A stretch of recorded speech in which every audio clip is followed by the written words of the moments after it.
Hey everyone, today I'm going to show you how to fill the Maldives IMUGA Traveler Declaration. So this form is required before entering or leaving the Maldives, and it helps to make your airport process faster. So first open up your browser and go to the official IMUGA website.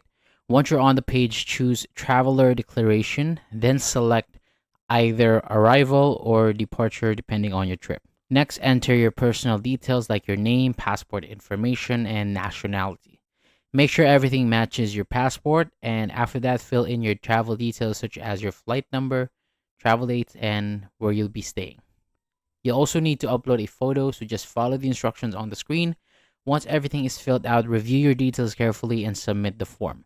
After submitting, you'll get a QR code, so save it on your phone because you'll need to show it at the airport. And that is it. It is quick and easy, and doing it early will save you time when traveling.